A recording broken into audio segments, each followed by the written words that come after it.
Yeah, I'm telling you, welcome everybody. Welcome to the show. We got a great show. We got a fabulous guest joining us here today.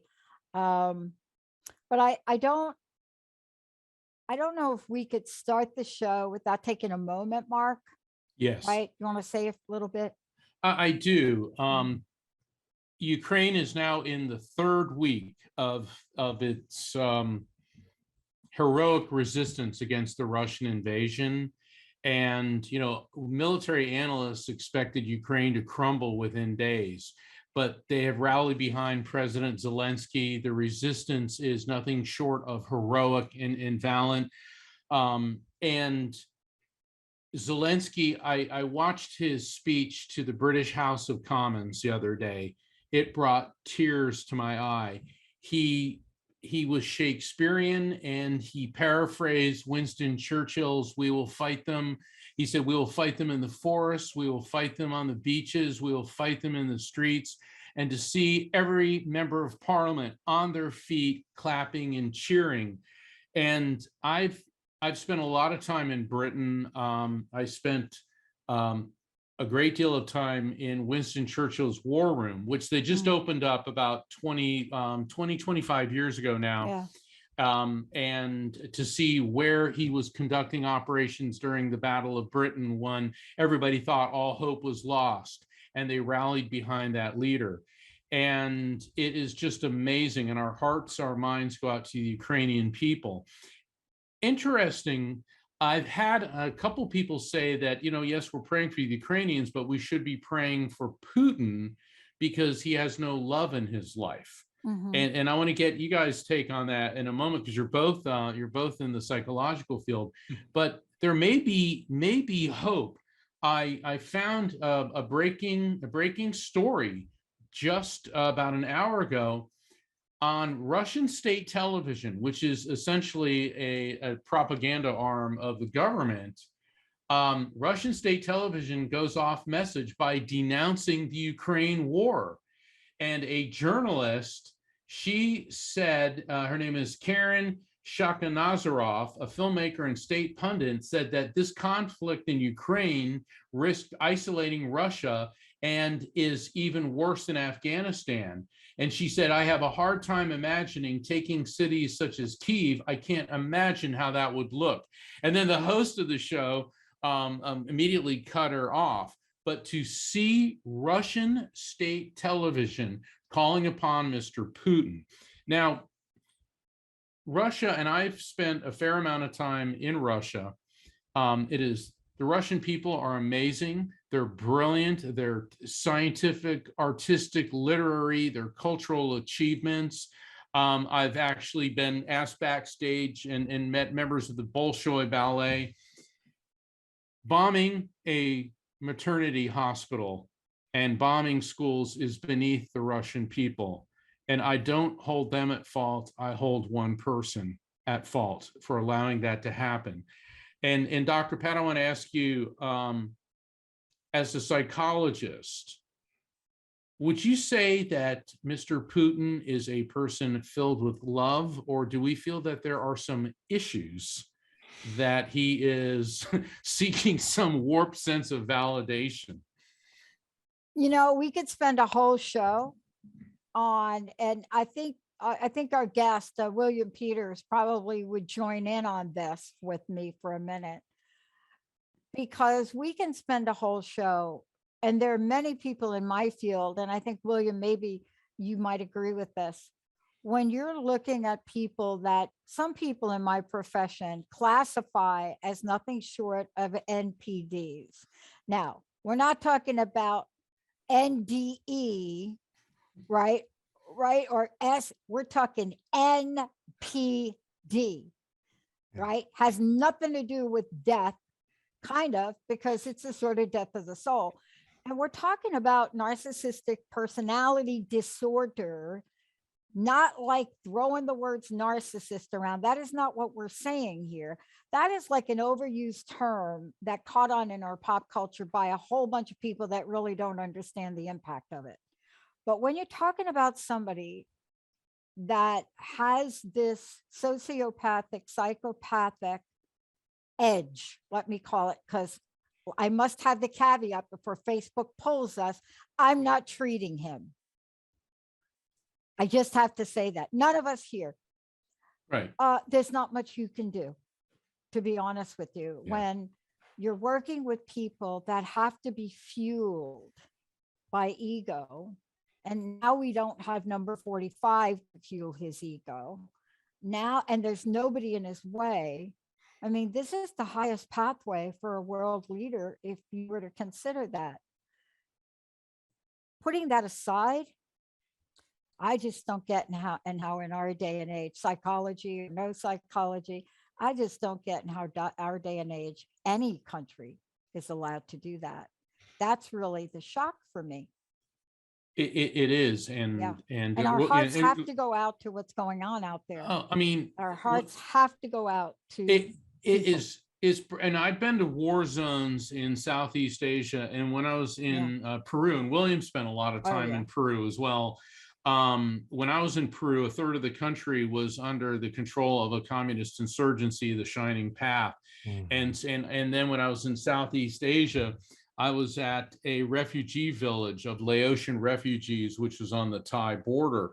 So, I've seen this, but I've seen some of the fallout of war, but to see the children and the women and the elderly people. I mean, 3 weeks ago, these people, they were like us. They're going to the movies, they were going to cafes, they were just having a life. And then this happened. And I saw this one woman being interviewed on the street, and she said, "Never take peace for granted." Oh.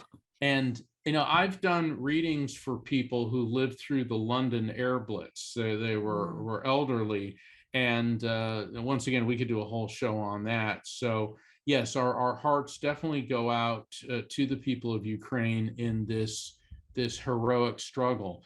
And I can't help but to think it's David against Goliath. And every military analyst is saying, what's Putin going to win? A devastated country that's filled with a hostile population, and Russian boys are already going home in body bags. They said, so if we're going to pray for something, pray that he figures a way out of this that doesn't involve weapons of mass destruction. So I want to change the tone a little bit here and introduce my friend and colleague, William Peters. He is a renowned psychotherapist at the Family Therapy Institute of Santa Barbara. He focuses on end-of-life counseling. He has also extensive experience as the hospice worker with the Zen Hospice Project in San Francisco. But there's more to William than meets the eye, because he's had not one, but two NDEs, near-death experiences. And one of the amazing things about this show is we've had several people, myself included, who are NDEers, near-death experiencers on. And it's really fascinating, the take and the insights that this gives to people. And William has collaborated and worked with the great Dr. Raymond Moody. In fact, William has been the founder, or is the founder, of the Shared Crossing Project, and he has a new book out entitled At Heaven's Door. So welcome to the Psychic and the Doc, William Peters. Welcome. Hey, great to be here, Mark. Thanks for the introduction, and good to see you, Dr. Pat. I'm looking forward to our conversation. And I want to echo what you both did by way of beginning our time together, because it is a tragedy what the Ukrainians are living through. And I dare say, Mark, I really appreciate you saying the piece about the Russians too, because the Russian people, when they get the information, are as horrified as the rest of the world. And I think they are, because when I was in Russia, it was the waning days of the Cold War. And I remember like talking to Russian soldiers who were my age. I was 19, and they're looking at me, and we're looking at each other, and it's like, we're both thinking the same thing. I don't want to kill you. You're not my enemy, and the Russian people, they are just amazing. I remember we went to this lecture, and this young lady, she was reading the distressing barrage of decibels from the West. She was talking about rock and roll music. And so when it was over, I said, hey, that thing you're saying about rock and roll. And she said, these words are not mine. She goes, I like jazz. And then she said, I am proud to be Russian, not so much proud of my government, So the Russian people, they certainly are no strangers to autocratic regimes, and thank you, William, for saying that. So our hearts go out to all those Russian families whose sons are coming home in body bags, and none of this needs to be happening. No, I want to comment on one last thing about this, because Mark, you and I have talked about Vice President Kamala Harris before. Yeah. When she took the podium, I think it was today, not too very long ago, from Poland. Yeah. You bet that the government and Putin are praying that Joe Biden hangs in there, because if you listen to her language and how she speaks, and the firmness and the language of consequences, that's who that woman is, right? Yes. And yet we walk this tender ground. And we walk this tender ground every time we say the word death. We are talking about that today. Yes. We may be talking about Russia and Putin, and we may be talking, but we are talking about people that are transitioning, right? People, their loved ones are watching them. And that's really the basis for opening up the conversation, right? Yes. It's let's talk about whatever you think is next. Let's have William, chime in on not just his life experiences, but now, William, also the passion and the purpose you have for getting this message out, right? Thank you. Yeah, I am definitely passionate about letting people know that this experience of death and dying is not how it's portrayed in our dominant culture and even in our medical system. So, and you all know that, but I've been fortunate to have a research project now that has documented that these experiences happen at the end of life, where somebody dies and a caregiver, loved one, reports sharing in this journey from this life into a benevolent afterlife. And it's absolutely spectacular, just like the near-death experience in terms of phenomena, but the experiencers, the caregivers, loved ones, don't have a brush with death. Yeah. They are just like you and I. They are sound in mind and body, and they are watching their loved ones, oftentimes accompanying them into this beautiful afterlife. Wow. I think that, Mark, one of the things we do want to talk with you about is, and thank you for joining us on the show today, right? Yeah. One of the things that I think we all get struck by is, when we hear heaven's door, let's just say that a minute, could we? Heaven's door, right?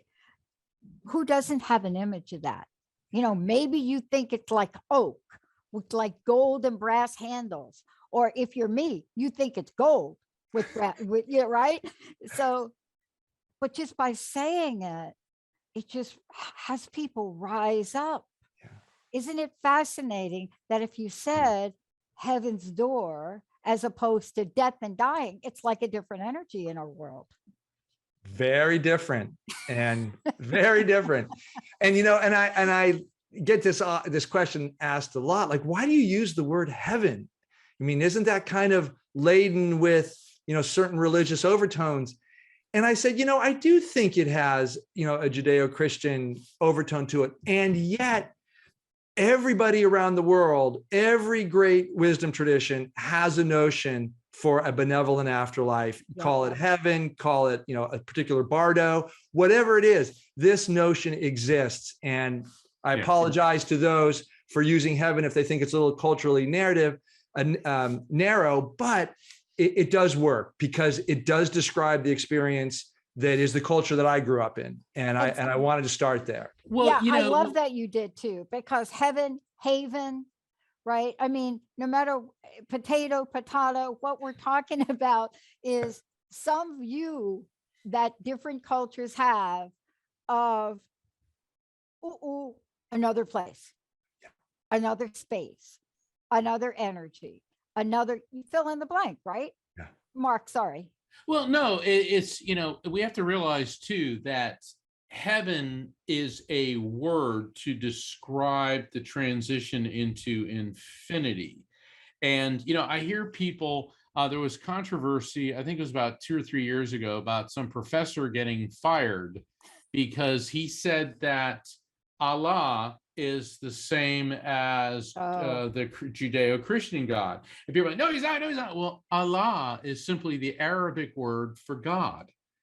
Okay. In Hindi, it's Rama. You know, so we get all these words.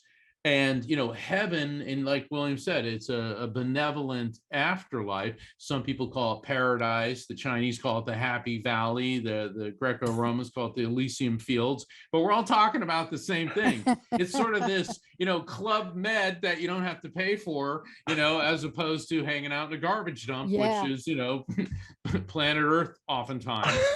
Yeah. You know, my mama was my stepmama was from the deep South. She'd say, girls, someday we all gonna be going home. Yeah. Now, we didn't think she was talking about taking a trip down the South.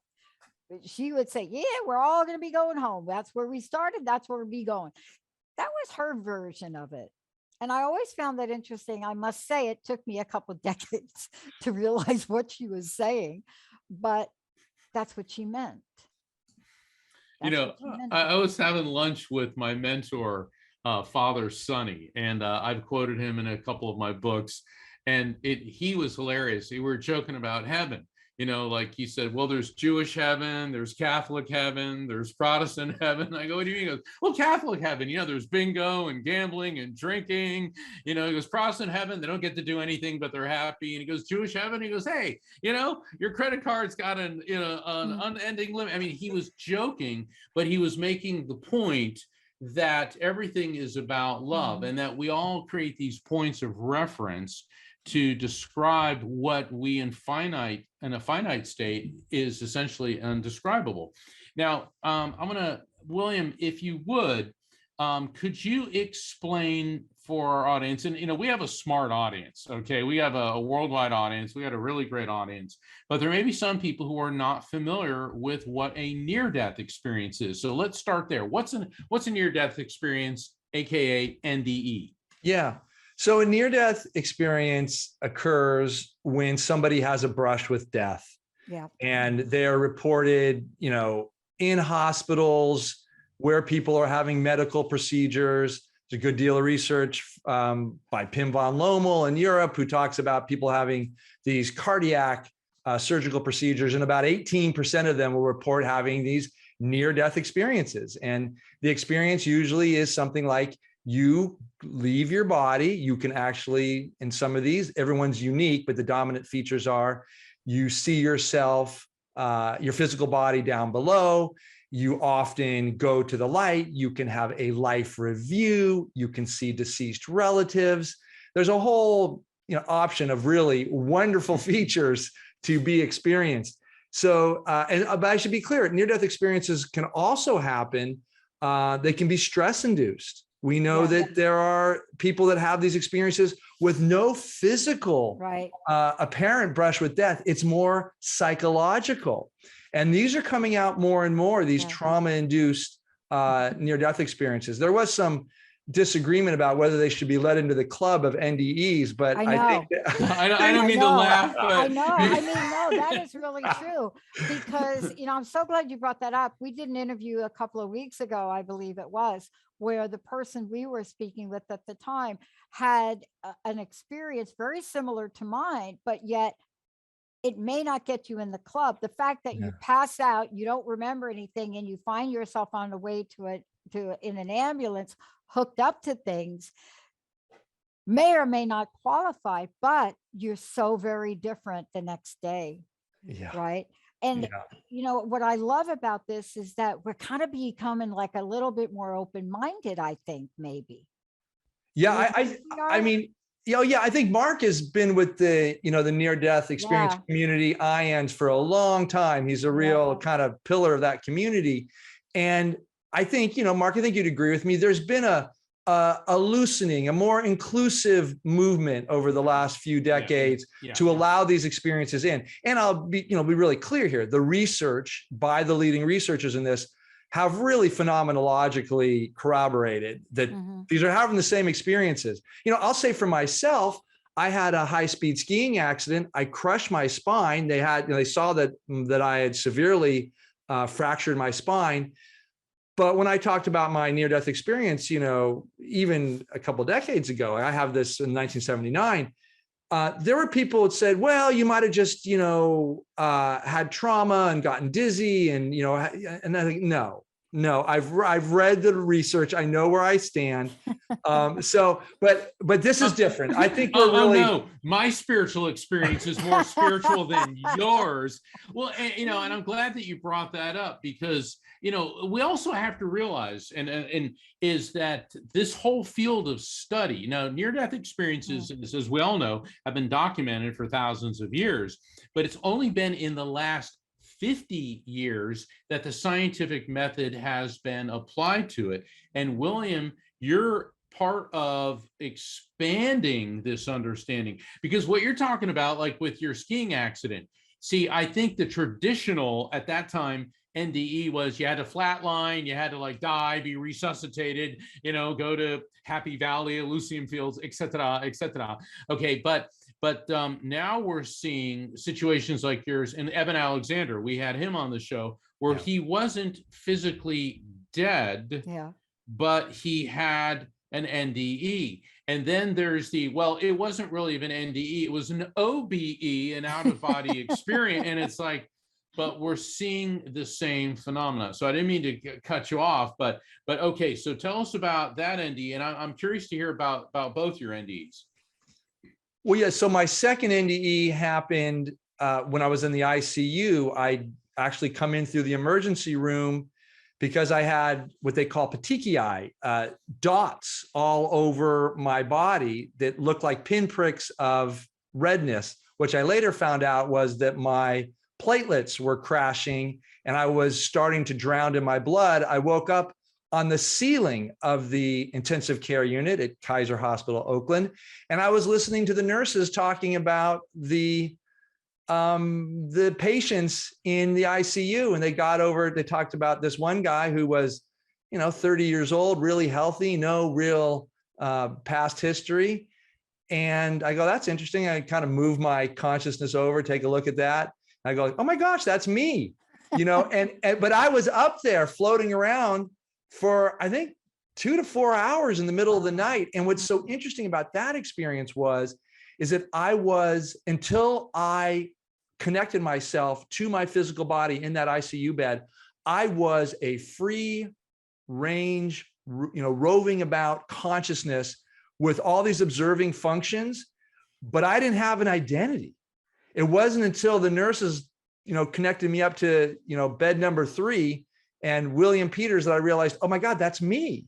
So this really taught me unequivocally that whatever I am, whatever I identify as me, myself, or I, it is not dependent on that physical body, because there I was completely, being me without a name. And I was happy. I mean, I was just pleasant. I was just enjoying the phenomena without any sense of, like I said, a name or a label for who I was. So that's my second NDE. And then, I should also say that in my work, when I was a social worker in San Francisco during the AIDS epidemic, this is the late 80s, early 90s. Yep. I had clients coming in. I was a direct service social worker when this epidemic exploded, and gay men primarily, just impoverished. And now with the scourge, we didn't know if AIDS was even communicable. We didn't know how it was communicable. So they would come into my office And they were bearing their own brothers, as they called them, nightly, multiple. It was just a real horrible situation.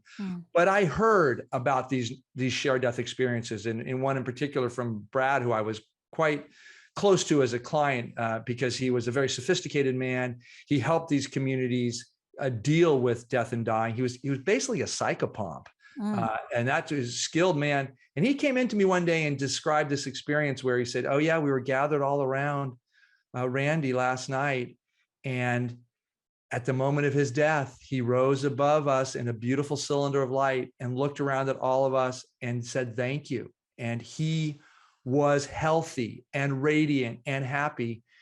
And we felt that love. We felt that appreciation. We felt that redemption in his life. And as Brad was sharing this story, I was going, oh yeah, this makes sense. I've had these. I know what this is. As it turns out, that became a way that others would come share with me. So here I was, just somebody who was not the least bit judgmental, because I'd had them and I had no reason to doubt these. So anyway, those are my early experiences, and I can go on further, but. Well, I want to take a short break, because when we come back, I want to talk with you about what you just mentioned, shared death experiences, and your book. You know, I was reading through your book and I felt like you were talking to the countless number of people that have not really had a language or the voice to experience this, right? I mean, in the field of psychology, back in the day, that's not too long ago, I will say this, when somebody started to talk like this, like they knew or they could feel their partner or their mom. I mean, when people started to talk like that, you know, you wanted right away, get them to a psychiatrist, get them on prescription drugs, get them on. But you have something to share about that doesn't require people to be on prescription drugs, but requires us to acknowledge that experience, right? Let's take a short break, but before we do, how do people get a copy of your book? And we're going to talk more about that when we come back. Thanks so much, Dr. Pat. Yeah, I'm fortunate. My publisher is Simon & Schuster. You can get this book wherever books are sold. Yeah. When we come back, we're going to be talking about, why are you here? What does it mean to be at the doorstep of inquiry? What does it mean to open up a book like this and really ponder the question of how you may have been experienced what William's talking about at heaven's door? Let's take a short break, everybody. We'll be right back.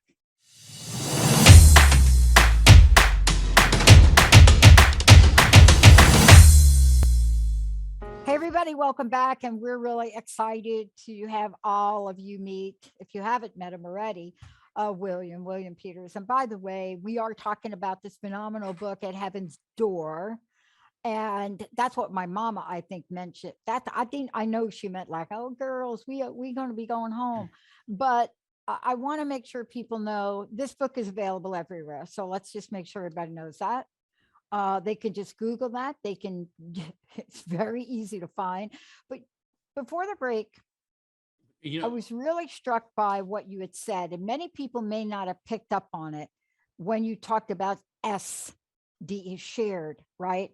And I want to really talk about that, because the book is one of the first that I've read where it allows for the space of the people that are part of the passing to be witnessed.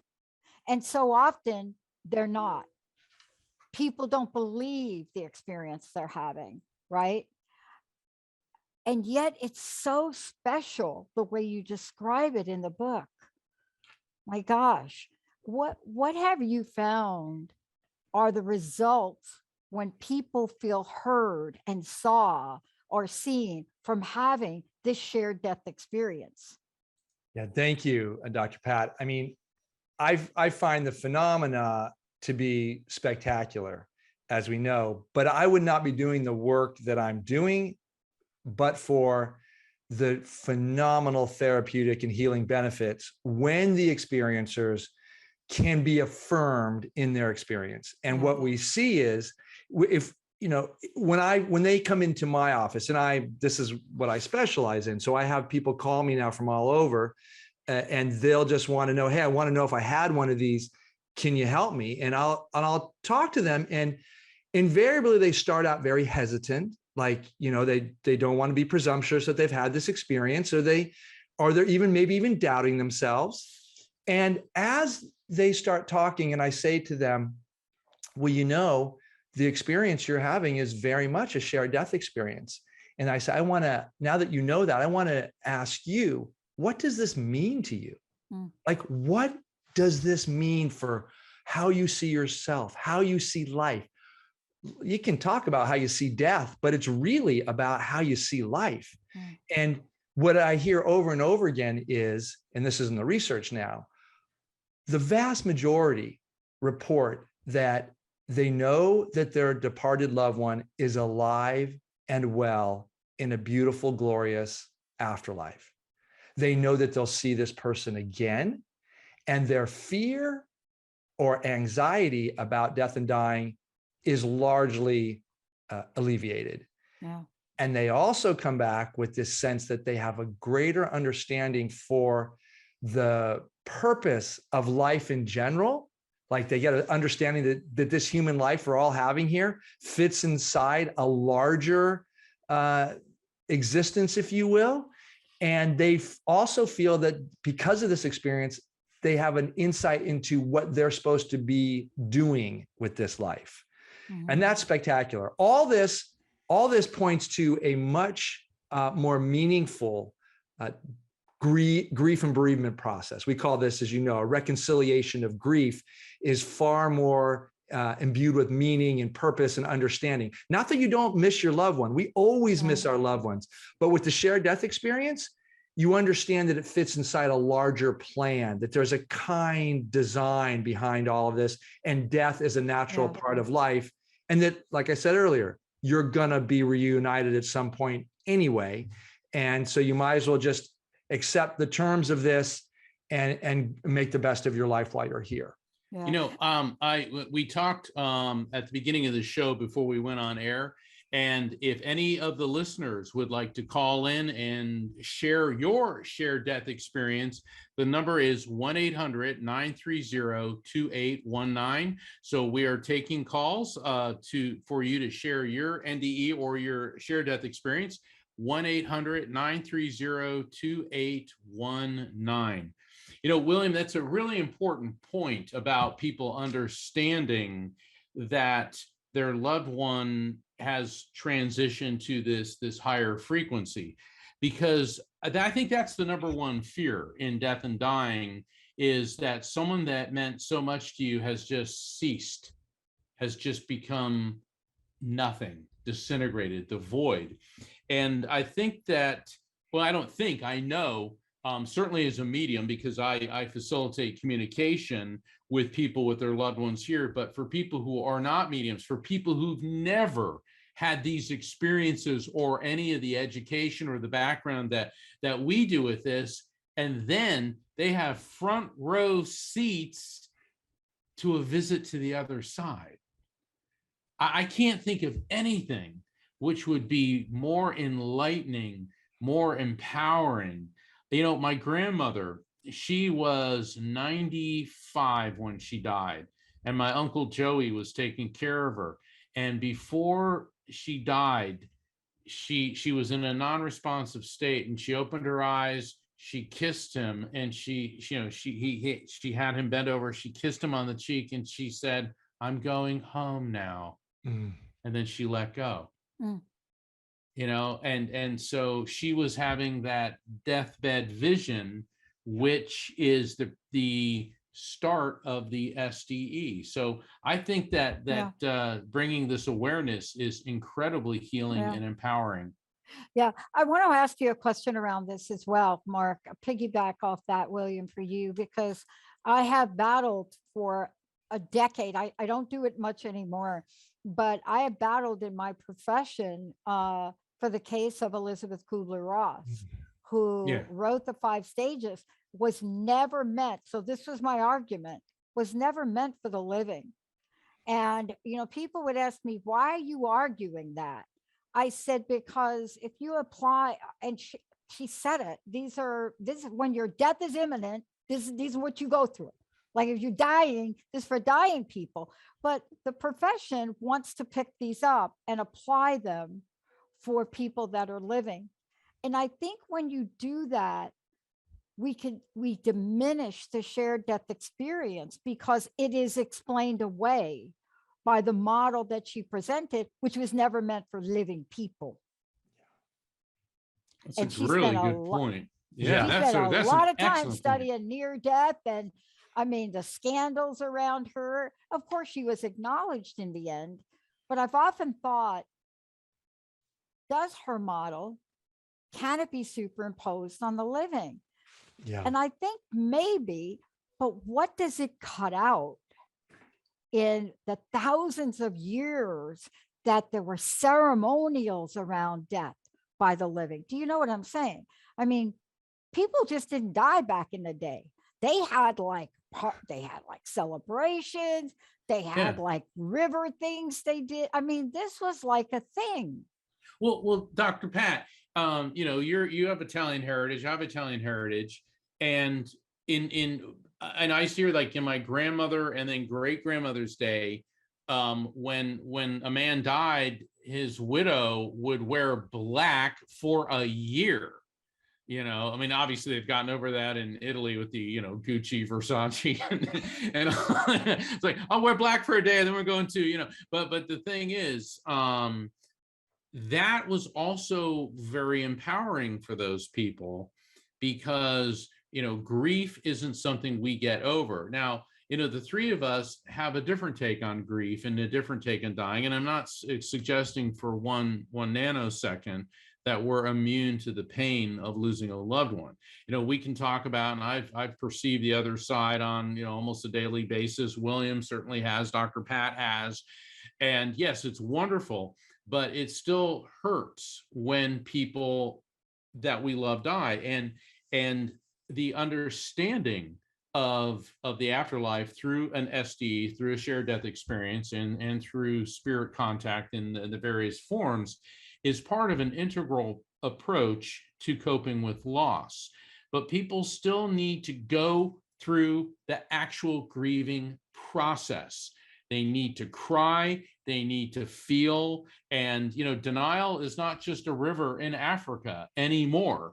Okay, avoiding your grief doesn't make it go away. So I just want to make sure that the listeners understand that we're not downplaying this, but what William's explaining is and confirming is that understanding that physical death is not the end of existence. I think that's an amazingly healing step in coping with loss. Yeah. That's it. Mark, you just nailed it. It's the if the shared death experience teaches us anything, is that life is the substrate of existence. There is no way that you can not be. We are all here somewhere. And that's just the way it is. And I think what's so beautiful in the research, now we have, 250 some odd deeply analyzed shared death experiences. Almost every one of them says, I wish I had known about this before I had it, because I had to struggle so much to validate it, to make it legitimate. And this is, Dr. Pat, you so wisely outed us as mental health professionals, how we just don't have space for this reality. It's not so much that we knee-jerk, 5150 people or, send them to the psych ward. That can happen in some places.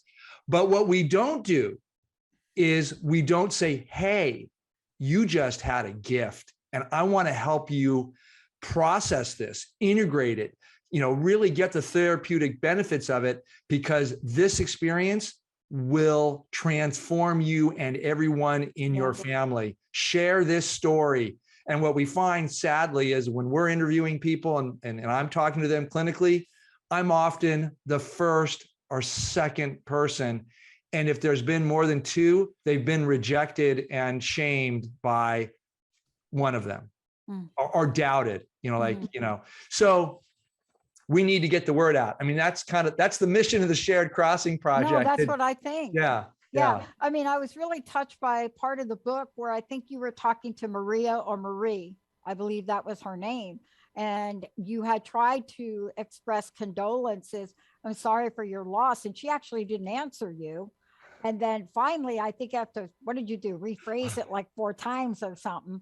Finally, she just said, everyone here has lost someone, as if that is just the way it is. Yeah. That is just the way it is. We do have a caller. We have Derek on the line who wants to ask William a question. Jacob, can you patch him through? Absolutely. Here's Derek. Hey, Derek, I'm Mark Anthony. You're with Dr. Pat, and I understand you have a question for our guest, William Peters. Yeah, hey, everybody. Great to be on the air. And welcome. Social Work Month, and happy Social Work Month to you. I'm a social worker myself, so really enjoying your story. One of the things, Mark, in the end of your book, in the Afterlife Frequency, you talked about seeing your father's spirit. Right. And William, you mentioned the same story there earlier, and I didn't catch the name of who you were describing, but talking about the cylinder of light. Is that a fairly common phenomenon then that we just haven't heard about? Because I hadn't heard about that until I read Mark's book there. Yeah, that is a great question, Derek. I mean, what we call that in our research is seeing spirit leave body. And that's just kind of the way we code it, if you will. We see that in about 10% of our cases. But what's so profound about it is when the experiencer, the caregiver loved one, is observing this, what they say is that, oh my, I watched my loved one leave their body, usually very gradually float up, and there's still communication going on. They say that loved one in the form of spirit will turn in a certain way, stop while in the room, and there'll be this affective soul-to-soul communication. And I think Mark's work on the afterlife frequency that you presented, Mark, about this, energetic soul frequency this is what I really got. When I read that, I said, oh my gosh, you're totally on it. Yeah, there is a communication that happens and it's energetic. Electromagnetic soul. Yeah. Yes, thank you. Yeah, and the electromagnetic soul explains all the forms of spirit communication, and it explains the mechanics of why a shared death experience occurs. And so when people are in close proximity to somebody who is actively dying and the people in close proximity are not actively dying, there's an overlap of brainwave frequencies between the EMS, the electromagnetic soul, the transitioning person, and the bystanders. So it's like an overlap between two different radio stations. You all of a sudden get caught up in 107.9's talk show when you were on 87.5, but you get this overlap, and then you become part of it for however long, for a few moments. And throughout history, people have reported shared death experiences. I mean, there's biblical accounts of people seeing angelic beings and spirits of light. All these cultures throughout thousands of years have been reporting these. There's even thought that A Christmas Carol by Charles Dickens is an account of a near-death experience, and that it's the life review, at least the first two ghosts. Christmas Past, when Ebenezer Scrooge was almost a nice young man, and then when he became a real stinker was the Ghost of Christmas Present, and then he sees what could come. So the funny thing is, and Charles Dickens, we know, almost died on several occasions. Was that also a DNDE? But that's another story. But the thing is, what William has brought to light, William has applied the scientific method to these phenomenon, which have been reported not only through physicians, but also in literature, things like A Christmas Carol. So Derek, I really want to thank you for calling in and sharing that. Thank you. Yeah, Thank you. Yep. Thanks very much. I mean, yeah, thank you so much. Thanks for listening, Derek. I mean, I think, I think Derek's question begs for a broader question. And the question is this, have we actually recorded, I suspect not, the various ways that this form of transitional communication might happen? And I asked that question because I think it's a wonderful discovery. I think it helps people when they either hear something or see. Look, I got thrown out of Catholic boarding school at age 6. Because I knew I liked you, Dr. Pat. I was there over a weekend. They didn't come get me again.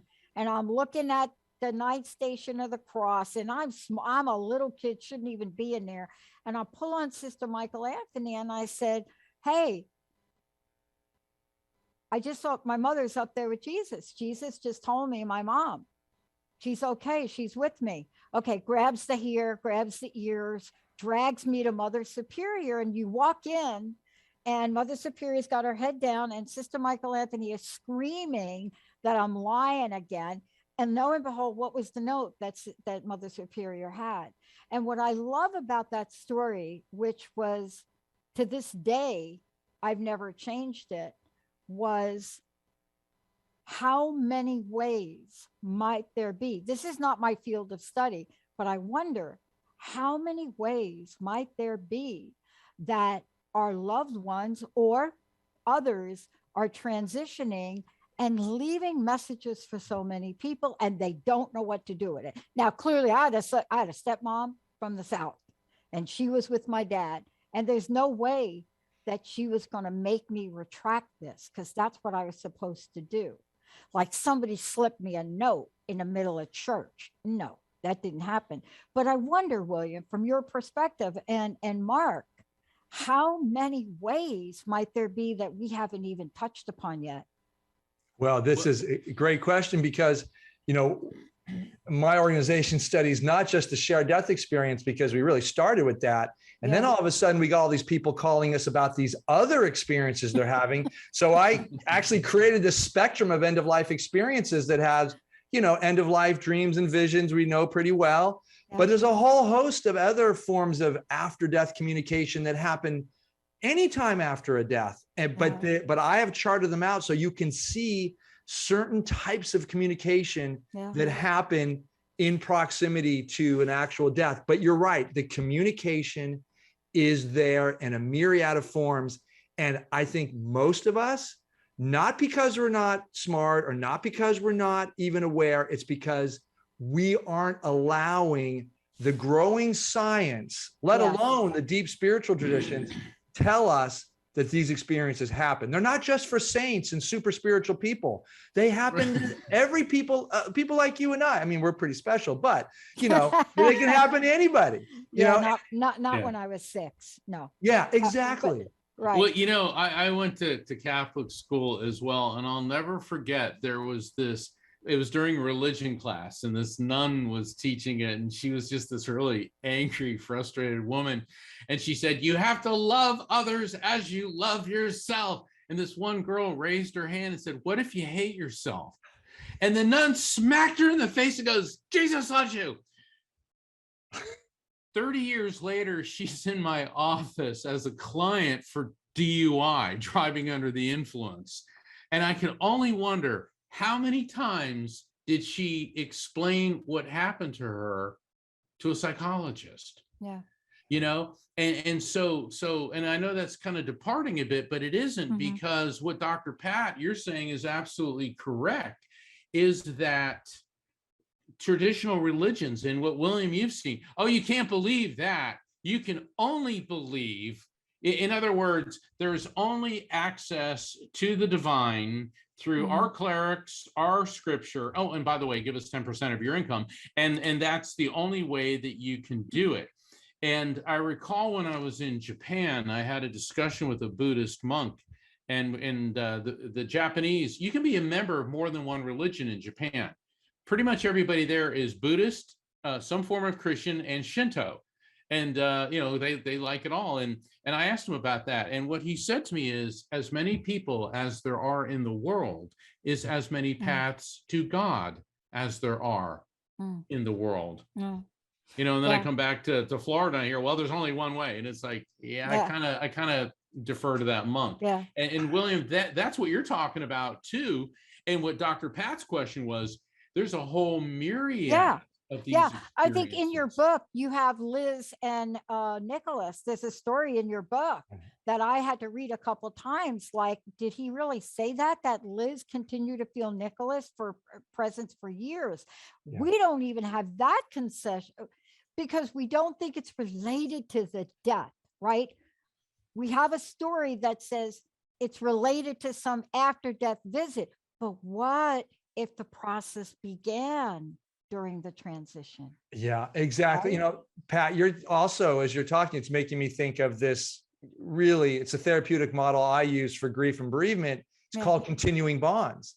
It's this notion that we, as therapists, have this responsibility to engage the bereaved in crafting a new relationship with new communication that is it's for them to interpret the signs and signals and go to people like Mark to get kind of a direct phone call, if you will, to the other side, and fit that all into their continuing meaningful relationship with their departed loved one. And this is a stark contrast to what we were taught, which is the old Freudian let go and move on. And that who can do that with our loved ones? No mother who loses a child, or even a parent, anybody who loses a significant, wants to do that. They want to hold on to that love and integrate it into their life. You're going to have to come back because, I would love to have a conversation with you about what have we learned from COVID? What have we learned from those passages? And how closely does it relate to the AIDS epidemic? Because I was in New York and I volunteered, and the energy and support around these people that were transitioning, you could feel the collective. I mean, first of all, they were all thrown into a wing at a hospital and isolated. How much is that like COVID? And there was a collective energy. The difference was we were allowed to be there. With COVID not. I hope you come back and talk a bit about what you've learned about this process for people that I do believe are not being witnessed now after COVID. I would love to come back. You're absolutely right. The COVID experience has radically influenced how we do grief and bereavement and how we sit with our loved ones or don't. And I think there's a lot of trauma that people are dealing with now. It's the biggest thing I have seen is the guilt, the confusion, the lack of ritual around the loss of a loved one that now is being stampeded by this goal to get back to normalcy. And we've got crazy. Yeah. Hello, if you want to just misquote Elizabeth, we're still grieving people. Thank you so much. Thank you, Mark. Again, how do we get the book, please? This hour went fast, Mark. Wow, right? It did. William, how do we get your book? All right, I'll tell you. It's at Heaven's Door. It's on sale worldwide at all fine bookstores and at Amazon.com. How's that?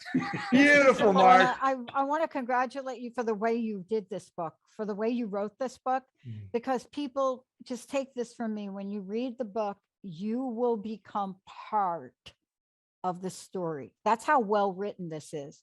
You have opened a heart on what could be so diagnostic. And you are telling these stories from a perspective of absolute divine, heart-opening love. And that is a breakthrough in itself for a book like this. Thank you, Pat. That was my intention, was to tell these stories from the experiencer's point of view in the midst of a great loss that somehow was transformed through the shared death experience to be imbued with great meaning and purpose. Well, I hope your next book is really to address the pain of people that have been that transitioned during COVID. I know that's going to be your next book. Mark, thank you, Mark, as usual.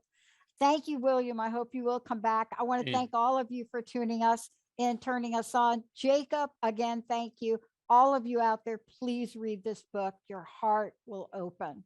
See you and next we time. will be, and Dr. Pat and I will be back next week. And it's a call-in show. And it's not just a call-in show, it's a St. Patrick's Day That's my name call-in day. show. That's my name And day. there we go. And it's also Women's History Month. And let's all give a shout out to our very own Dr. Pat. Thank you for making a difference in this world. Thank you, everyone. God bless. Namaste. And to the people of Ukraine, you're in our thoughts and prayers. Yeah, thank you. Hey, everybody. Thank you for tuning into The Psychic and the Doc with Mark Anthony and me, Dr. Pat Baccili, right here on TransformationTalkRadio.com. Hey, look, come